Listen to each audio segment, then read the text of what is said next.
Born in 1936, Gossett grew up in the melting pot of Coney Island, New York, surrounded by friends and families who cared for one another, especially around dinner time.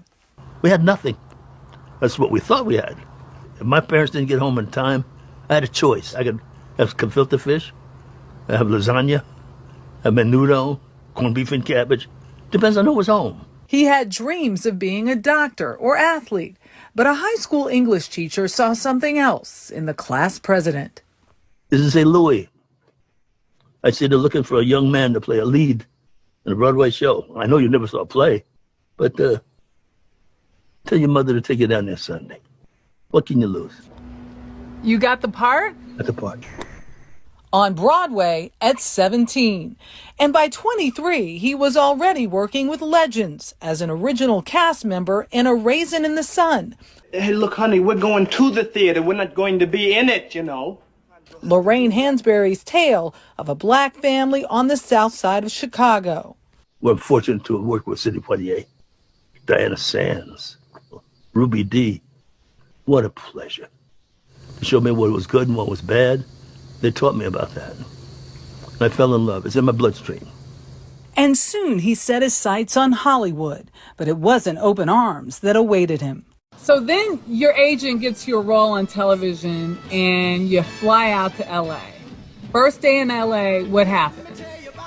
Oh, Sam Cooke was doing the thing within 5 minutes. Gossett was driving down the road, listening to the radio, when he was stopped by police. So I turned it off and I looked at the cops and they said, who are you? I said, Lou Gossett, I'm here to do, just shut up. Took me out of the car and put me on a curb. And they looked at me, and I've never had that done to me, even though I'd been in the South. Went out to the farm. After about 25 minutes, behave yourself and turn that music down. Get back in the car and go another 10 feet. Stop. Now the boss is there with big belly. Get out. Now I'm on the ground in front of my own car. They're still looking for something. Another 15 minutes, and they came back and handcuffed me to a tree for 3 hours. 1966. A tree? A tree, yeah, a palm tree. Something happened to my system for me to have to look over and be careful, because that sensation did damage to me.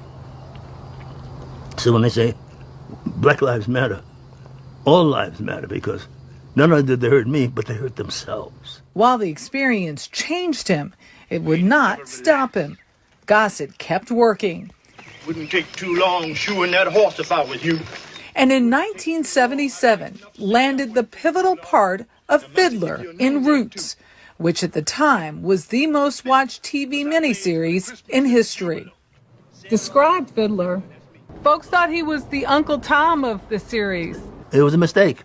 So a mistake. He's not an Uncle Tom? No, there is no such thing as an Uncle Tom. Without that survival thing, I wouldn't be sitting here talking to you.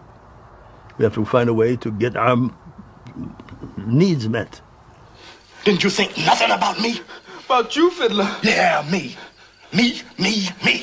We look for those magic moments as actors and actresses when there's a lightning in a bottle. Roots was big, but what came next made history. Mayonnaise. With his riveting portrayal in An Officer and a Gentleman, Gossett earned rave reviews and something else. The winner is Lou Gossett Jr. He became the first Black American to win the Academy Award for Best Supporting Actor. When your name is actually called, did you believe it? No, I didn't. My agent hit me in the chest. He said, they mentioned your name. And I had to look at him because I thought I was asleep. And I looked around and there was applause. And that's supposed to be possible. So I said, thank you. That's a piece of history. But with success came excess, and Gossett would fall victim to his own fame and addiction. I'd get all the good reviews, which I did. And then finally, the field was set and fertilized with the people that I thought were having the best fun, black and white. They were laughing a lot. They had all the girls, the Studio 54, all the nightclubs, all the Playboy mansions and stuff. They invited me in. I thought that was it. It turned out that was not it. Got caught with all that stuff And with each time I did it, I got worse. So thank God I was able to correct myself and turn it around. Clean and sober, Gossett continues to act. I'm the one who strung your chief of police up. He's in HBO's Watchmen and has 2 new films out this year. Ladies and gentlemen, including The Cuban, where he plays a man with Alzheimer's disease. Quizás, otra vez. Louis Gossett Jr. is committed to his craft, but the greatest advice he says he gives isn't about acting. It's about understanding. And we better take care of ourselves and one another better. Otherwise, nobody's going to win anything. We need each other quite desperately for mutual salvation.